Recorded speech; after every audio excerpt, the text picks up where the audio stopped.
नमस्कार। आज हम एक ऐसी मास्टर क्लास शुरू करने जा रहे हैं जो आपका सोचने का तरीका पूरी तरह बदल देगी।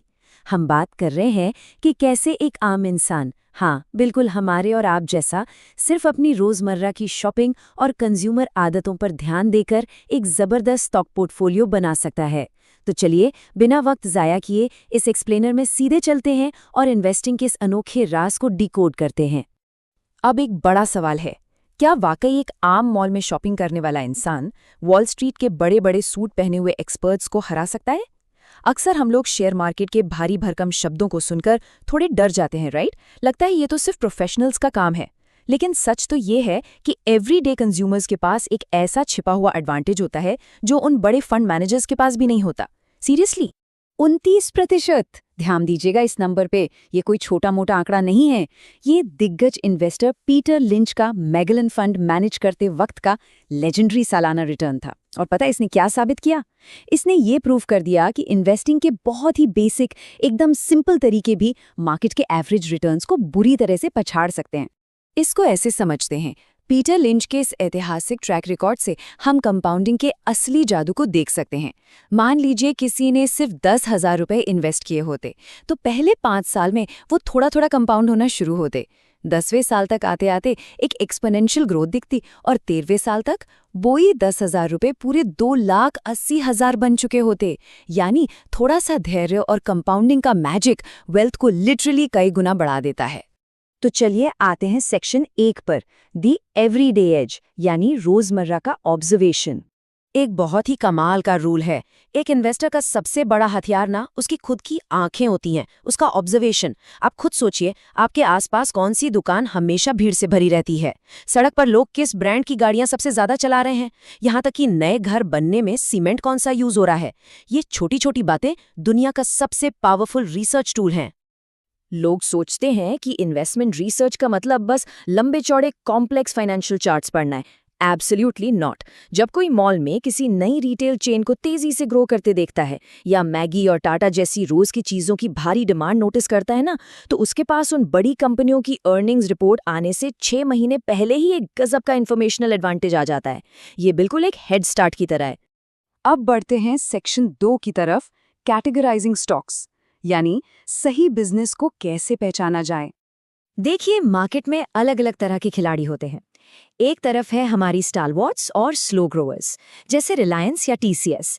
ये सेफ और स्टेबल होती हैं, बिल्कुल एक मजबूत एंकर की तरह, जो मार्केट गिरने पर आपके पोर्टफोलियो को बचाकर रखती हैं। और दूसरी तरफ आती है फास्ट ग्रोवर्स और टर्न अराउंड्स। ये ऐसी कंपनियां हैं जिनमें हाई ग्रोथ पोटेंशियल होता है, और सच बताऊं तो यही वो जगह है जहां असली वेल्थ बनती है। अगर रिटर्न्स को एक साथ रखकर देखें तो पिक्चर बिल्कुल क्लियर हो जाती है। स्लो ग्रोअर्स आपको लगभग 2 से 4% रिटर्न देंगी। स्टालवॉर्ट्स थोड़ा बेहतर, करीब 10 से 12% का स्टेबल रिटर्न देती हैं। लेकिन ये जो फास्ट ग्रोअर्स है ना, ये सीधा 20 से 30% की छलांग लगाती हैं। और यही तो हैं वो 10 बैगर्स जो एक छोटे से इन्वेस्टमेंट को लाखों करोड़ों में बदलने की ताकत रखती हैं। बाकी बची 2 कैटेगरीज भी काफी दिलचस्प हैं। एक है साइक्लिकल्स, जैसे ऑटो या मेटल सेक्टर। ये पूरी तरह से इकोनॉमी या मौसम के हिसाब से चलती हैं, तो यहाँ सही टाइमिंग बहुत जरूरी है। और दूसरी है एसेट प्लेज। ये ऐसी कंपनियां होती हैं जिनके पास जमीन, रियल एस्टेट या भारी कैश के रूप में बहुत बड़ी छुपी हुई वैल्यू होती है, जिसे बाकी मार्केट ने फिलहाल बिल्कुल नजरअंदाज किया हुआ है।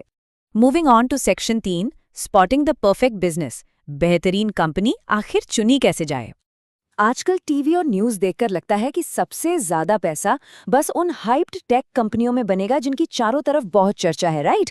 पर असलियत में एक ऐसी कंपनी जिसका नाम बिल्कुल बोरिंग हो और काम एकदम सिंपल, वो अक्सर ज्यादा बेहतर निकलती है। एक आइडियल बिजनेस इतना आसान होना चाहिए कि कोई भी उसे चला सके, क्योंकि जहां बिजनेस मॉडल कॉम्प्लेक्स हुआ, वहां अचानक से फेल होने के चांस हमेशा ज्यादा होते हैं। तो एक परफेक्ट कंपनी के निशान क्या है? बिजनेस मॉडल आसान हो और नाम एकदम डल और बोरिंग सा हो। लेकिन जो सबसे जरूरी सिग्नल है वो ये कि क्या कंपनी के फाउंडर्स या इनसाइडर्स खुद मार्केट से अपनी ही कंपनी के शेयर्स खरीद रहे हैं। सोचिए, जब इनसाइडर्स अपना पैसा खुद की कंपनी में लगा रहे हैं, तो ये फ्यूचर ग्रोथ पर उनके असीम भरोसे का सबसे बड़ा सबूत होता है।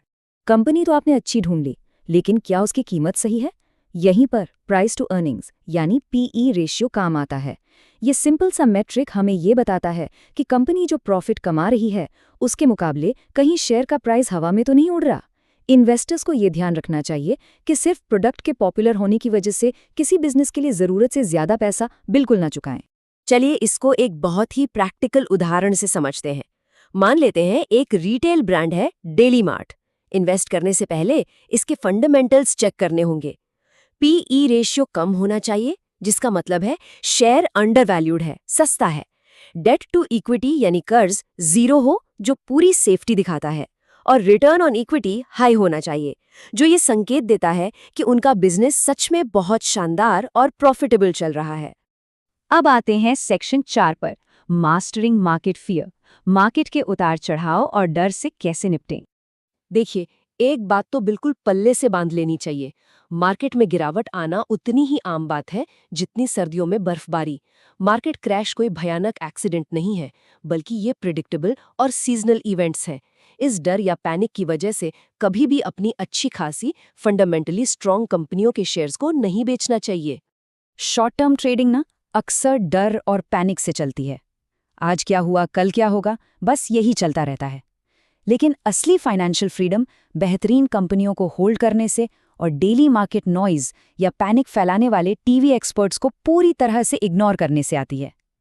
थोड़ा सा अनुशासन और लंबा धैर्य, बस यही असली गेम चेंजर हैं। और अब हमारा आखिरी section, your wealth building checklist, यानी वो फॉर्मूला जो आपको करोड़पति बना सकता है। इन्वेस्टिंग के इस पूरे प्रोसेस को 4 सिंपल स्टेप्स में बांट लेते हैं। स्टेप 1, आसपास के लोकल शॉपिंग ट्रेंड्स को ऑब्जर्व करें। स्टेप 2, कंपनी के पीई और डेट रेशियोज चेक करें। स्टेप 3, शेयर्स को 5 से 10 साल तक होल्ड करने का धैर्य रखें। और स्टेप 4, मार्केट के हर छोटे मोटे पैनिक को इग्नोर करें। ये एक आम कंज्यूमर से एक वेल्दी और अनुशासित इन्वेस्टर बनने का परफेक्ट ब्लूप्रिंट है। तो जाते जाते एक ऐसा सवाल छोड़कर जा रहा हूं जो इन्वेस्ट करने की पूरी सोच बदल सकता है। अगली बार जब आप शॉपिंग मॉल या लोकल मार्केट जाएंगे तो कौन सा ऐसा रोजमर्रा का ब्रांड होगा जो आपको सबसे अलग नजर आएगा?